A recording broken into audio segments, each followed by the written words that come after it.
My mother-in-law poured something strange into my drink when she thought I wasn't looking. Special cocktail for my favorite son-in-law, she said with a smile. I thanked her and discreetly switched glasses with her husband, who always criticized my career. 45 minutes later. My name is Julian Mercer, 32 years old, independent photographer based in Asheville, North Carolina. I've built my business from nothing: weddings, wildlife, magazine spreads, the kind of work that pays the bills if you're good at it. And I am.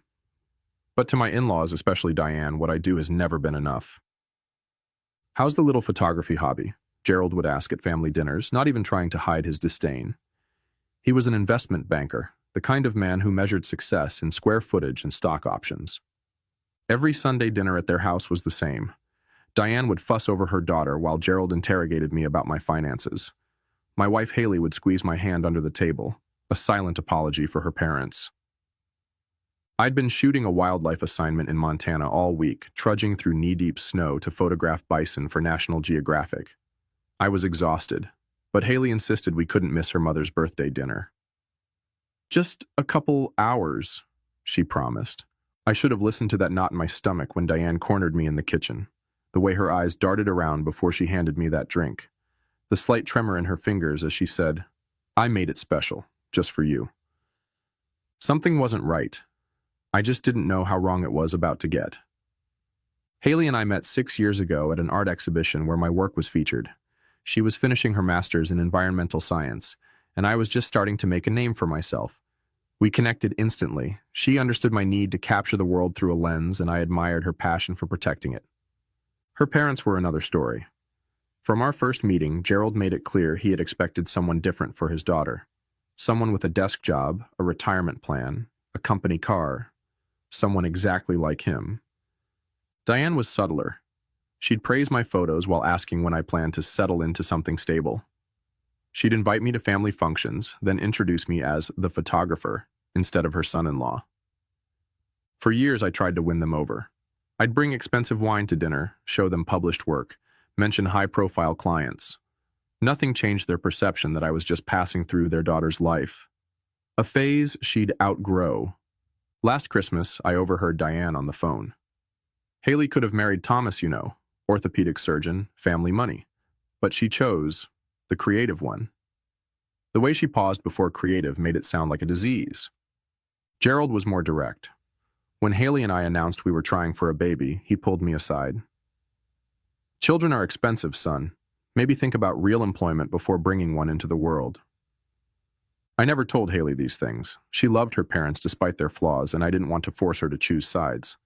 So I smiled, shook Gerald's hand firmly at every visit, complimented Diane's cooking, and kept my thoughts to myself. But there were signs I should have taken more seriously. The way Diane would ask Haley to help in the kitchen whenever I talked about a successful project. How she'd accidentally exclude me from family photos. The time Gerald suggested therapy for Haley's impulsive decisions while looking directly at me. I ignored it all, thinking time would eventually bring acceptance. I was wrong. The Friday of Diane's birthday dinner, I returned from Montana with raw, wind-burned cheeks and a memory card full of images that would pay our mortgage for 3 months. I was bone-tired but showered, put on a button-down shirt, and drove us to her parents' colonial-style home in the expensive part of town. Dinner started normally. Gerald bragged about a recent deal. Diane fussed over the table settings. Haley's brother Owen and his wife Vanessa made polite conversation. I nursed a beer and counted the minutes until we could leave. After the main course, Diane announced she'd made her famous sangria for dessert. She disappeared into the kitchen, and I offered to help carry glasses. That's when I saw it. She had 2 glasses separate from the others. As I entered, she quickly added something from a small vial into one of them. It wasn't a garnish or flavor. It was colorless, odorless, and she tucked the vial away the moment she heard my footsteps. "Oh, Julian." "I've got this," she said, too brightly. "This one's for you. Special recipe for my favorite son-in-law." My throat tightened. The glass had a barely perceptible film floating on top, catching the light. "Let me help you carry these," I said, taking both glasses she'd prepared. In the dining room, Gerald was checking his phone, barely looking up when I approached. "Sangria, sir." I placed the tampered glass in front of him instead of taking it myself. I watched him drink, making an excuse about preferring water with my dessert. 45 minutes later, Gerald was pale, sweating, and rushing to the bathroom. The violent sounds of his illness echoed through the house. Diane's face drained of color when she realized what had happened. Her eyes met mine across the table, and in that moment, I knew two things with absolute certainty. My mother-in-law had tried to poison me, and she knew that I knew. I didn't react, didn't confront her. Just ate my chocolate cake while Haley rushed to check on her father. In the chaos that followed, Gerald insisting it must have been food poisoning, Diane stammering about bad shellfish, I quietly pocketed the untouched glass meant for me. Something had shifted inside me. The anger I felt wasn't hot or explosive. It was cold, deliberate.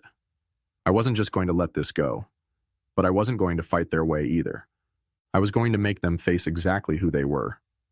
The Monday after the dinner, I took the glass to Jason, a former client who ran a toxicology lab. "Personal or professional?" he asked when I explained what I needed. "Family matter," I replied. 3 days later, he called. "Julian, there were benzodiazepines in that drink. Nothing lethal, but enough to knock someone out for hours, maybe cause some memory loss. Where did you get this?" I thanked him and asked for a written report. I didn't answer his question. That night, I told Haley I wanted to skip Sunday dinner for a while. Said I needed to focus on an upcoming exhibition. She was disappointed but understood.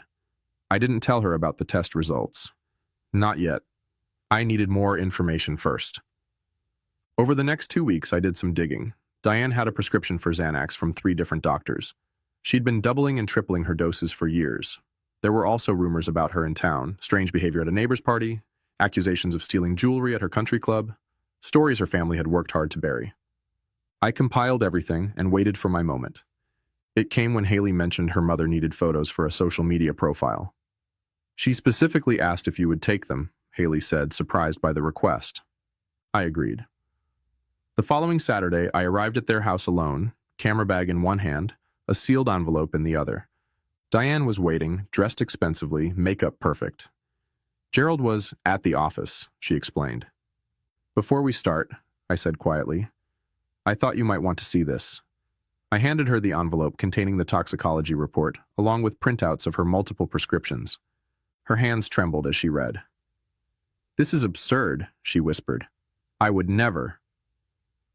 "We both know what happened," I cut her off. "What I don't know is why." Her face hardened. "You're not good enough for my daughter. You never will be. A man should provide security, not pictures." "And drugging your daughter's husband provides security?" I kept my voice level. "It wasn't going to hurt you," she snapped. "Just make you sick. Make you miss that ridiculous gallery opening you've been talking about for months. Show Haley that you're unreliable." I let that sink in. "Here's what happens next," I said finally. "You're going to tell Gerald what you did. Then you're both going to start treating me with respect. Not because you've suddenly changed your minds about me, but because the alternative is Haley finding out exactly who her parents are." Diane laughed, but it sounded hollow. "She'll never believe you over us." I picked up my camera bag. "Maybe not. But she'll believe the lab report, and the prescription records, and the neighbors you've alienated. Are you willing to bet your relationship with your daughter on that?" I left without taking a single photo. That night, Diane called Haley in tears, claiming I'd behaved inappropriately during our session. Said I'd been hostile and threatening. When Haley confronted me, I couldn't hide the truth anymore. I showed her everything, the lab report, the prescriptions, even text messages from her mother that had become increasingly hostile over the years. "My mother wouldn't do this," she kept saying, but her voice lacked conviction.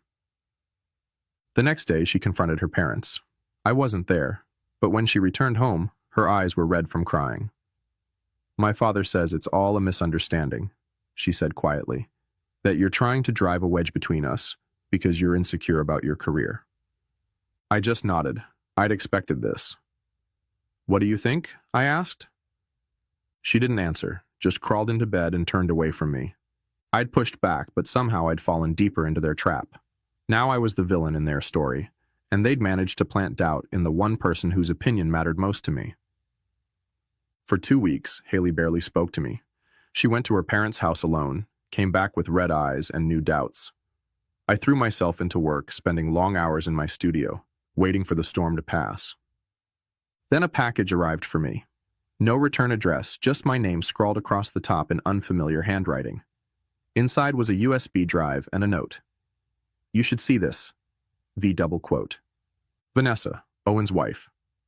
The drive contained video files, home security footage from Gerald and Diane's house. The timestamps showed the night of the dinner. There was Diane in the kitchen, clearly adding something to a drink. There was me entering, taking the glasses. There was Gerald drinking from the tampered glass. But there was more. Footage from after we'd left, Diane screaming at Gerald, blaming him for drinking from the wrong glass. Gerald yelling back, "This isn't the first time you've done something like this."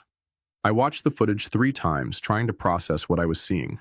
Not just confirmation of Diane's actions, but evidence of a pattern. Evidence that Gerald knew. The next file was from 2 days after the dinner. Diane and Gerald argued in their living room about me. "He knows what you did," Gerald said. "So what?" Diane replied. "It's his word against mine.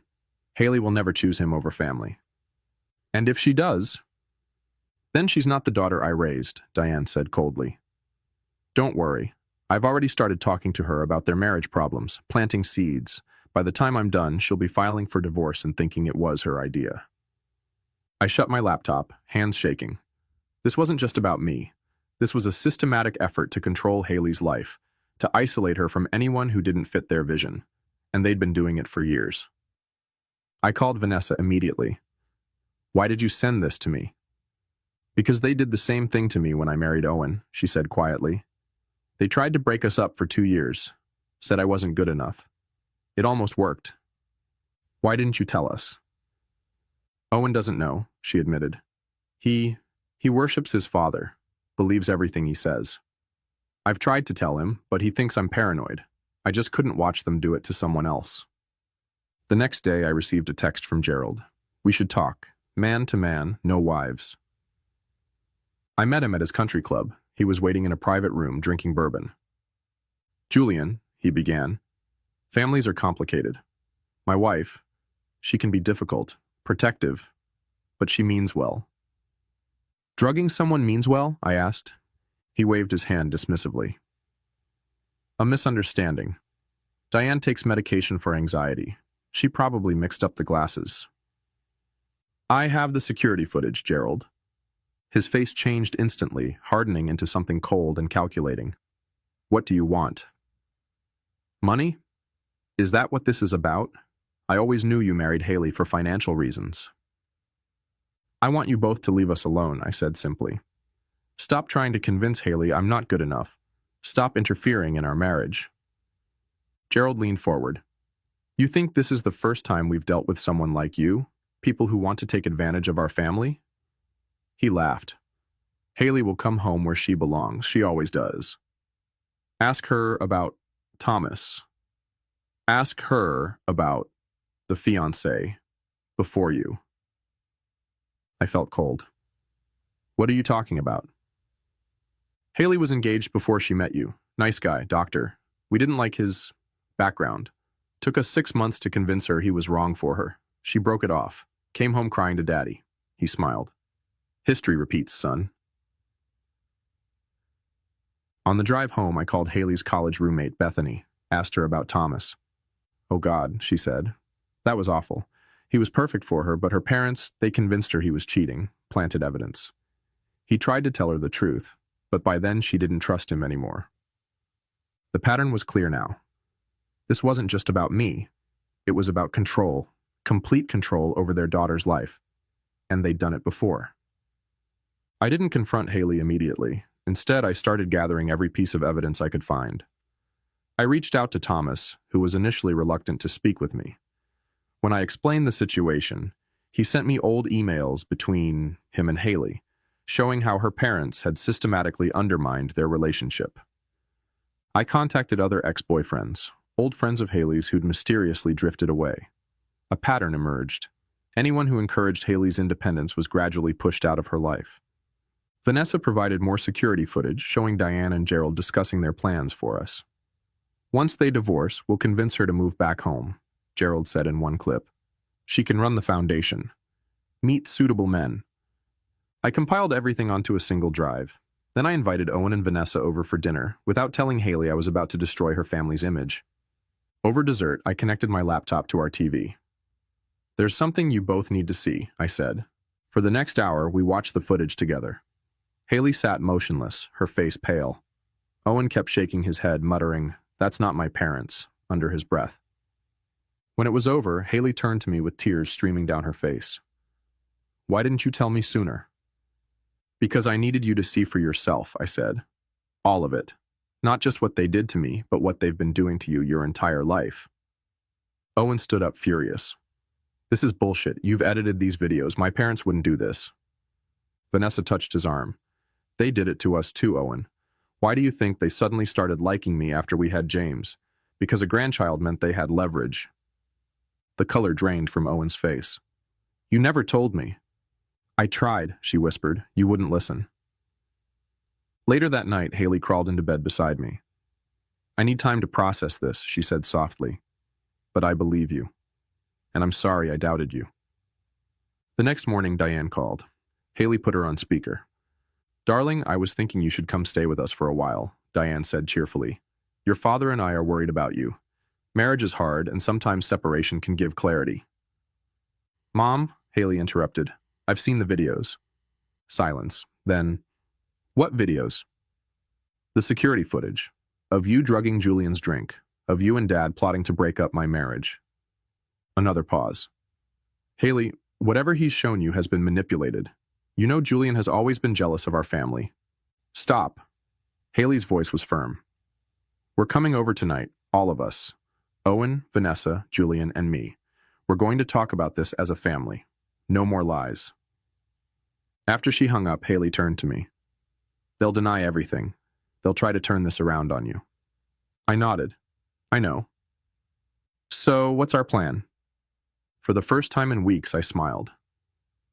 "I think it's time your parents met the real me, the one who doesn't just take photos, but knows how to tell a story." That night, we arrived at Gerald and Diane's house with my camera equipment. Owen and Vanessa were already there, sitting stiffly in the living room. Gerald seemed confident.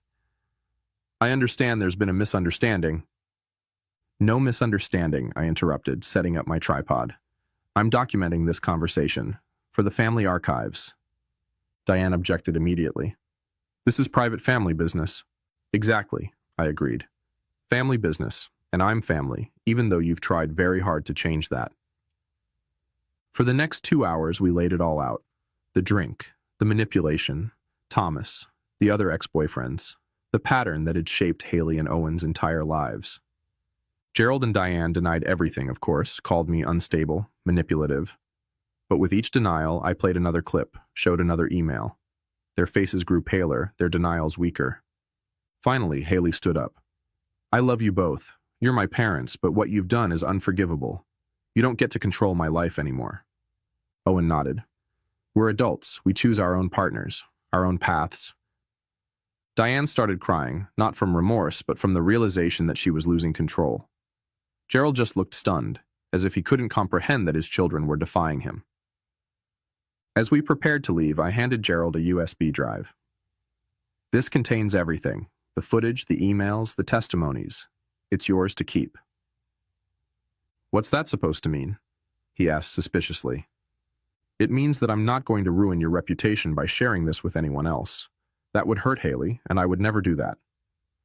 I paused. "But if you ever try to interfere in our marriage again, if you ever try to manipulate Haley or speak against me, copies will go to every member of your country club, your business partners, and your precious social circle." For the first time since I'd met him, Gerald looked at me with something resembling respect. "I underestimated you." "Yes," I said simply. "You did." 6 months passed. Haley and Owen began therapy to work through the damage their parents had caused. Diane and Gerald kept their distance, sending occasional texts but respecting the boundaries we'd established. Then, over the holidays, they invited us all to dinner. "A fresh start," the invitation read. Haley wanted to go. "They're still my parents," she said, "and they're trying." I agreed, but I wasn't naive enough to believe they'd changed. When we arrived, everything seemed normal. Diane had prepared a feast. Gerald was charming, asking about my latest projects with what appeared to be genuine interest. After dinner, Gerald invited me into his study. "I have a proposition for you," he said, pouring me a scotch. "I've been thinking about your career. Photography is, well, it's been good to you. But have you considered diversifying? I could bring you into my firm, junior partner track. The salary would be substantial." I took the glass but didn't drink. "Why would you do that?" "Your family," he said smoothly. "And I respect how you handled the unpleasantness. You protected my daughter while standing your ground. That's what a real man does." I set the glass down untouched. "I appreciate the offer, but no." His smile tightened. "Julian, be reasonable. This is an olive branch, a way for us to move forward." "No," I repeated. "It's another attempt at control. You can't buy me, Gerald, and you can't stand the fact that Haley loves me exactly as I am." "Don't be a fool," he hissed, dropping the facade. "Everyone has a price." I stood up. "That's where you're wrong, and that's why you'll never understand your daughter." I walked back to the dining room where Diane was showing Haley photo albums. "Look at these," she was saying. "You were so happy when you lived at home." Haley caught my eye across the room. She could see from my expression that something had happened. I gave a slight nod and she stood up. "Mom, Dad," she announced clearly, "I have something to tell you." Everyone turned to look at her. "We're having a baby, Julian and I. I'm 3 months pregnant." The shock on their faces was genuine. Diane recovered first, rushing to embrace her daughter with tears in her eyes. Gerald approached more slowly, glancing between Haley and me. "Congratulations," he said stiffly. "Thank you," I replied. Then, lowering my voice so only he could hear, "This child will never be a pawn in your games. I promise you that."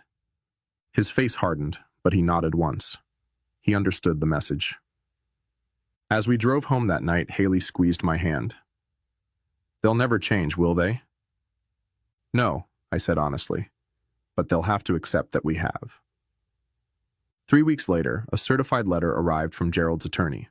Inside was a deed to a house, our house, which we'd been renting, and legal documents establishing a trust fund for our unborn child. There was no note, no conditions, no strings, just the transfer of assets, clean and irrevocable. It wasn't an apology. Gerald wasn't capable of that. But it was an acknowledgement, perhaps the only one he could give, that we had won. Our daughter was born in summer. We named her Eliza, after my grandmother. When Diane and Gerald came to the hospital, they brought gifts but maintained a respectful distance. They cooed over the baby, took photos, and left without trying to give us parenting advice or financial lectures. Months passed.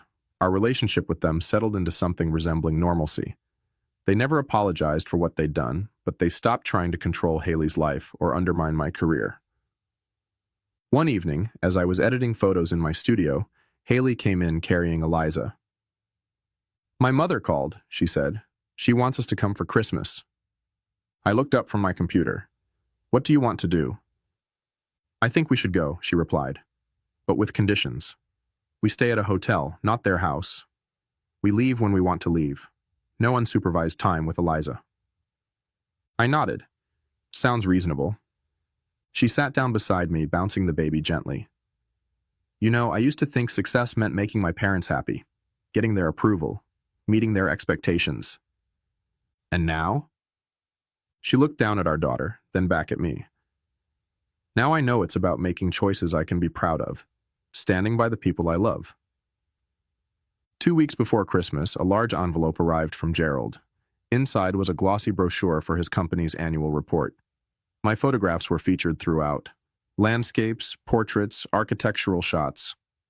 The work I'd done on my own terms, without his interference. There was a brief note. "Hired the best photographer I know. Thought you'd want a copy. G double quote." It wasn't forgiveness or reconciliation. It was something else. Respect, perhaps.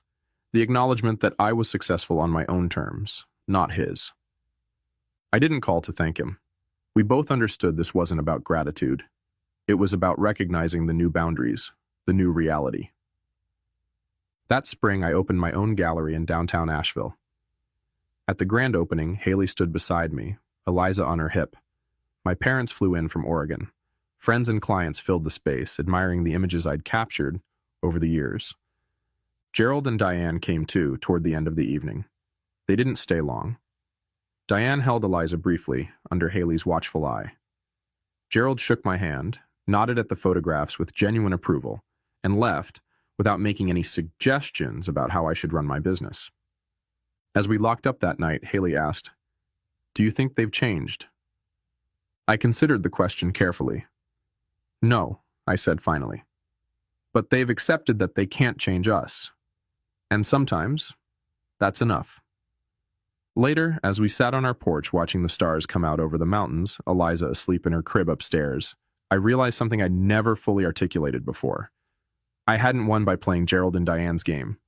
I'd won by refusing to play it at all. I'd stood my ground, protected what mattered, and built my life according to my own definition of success.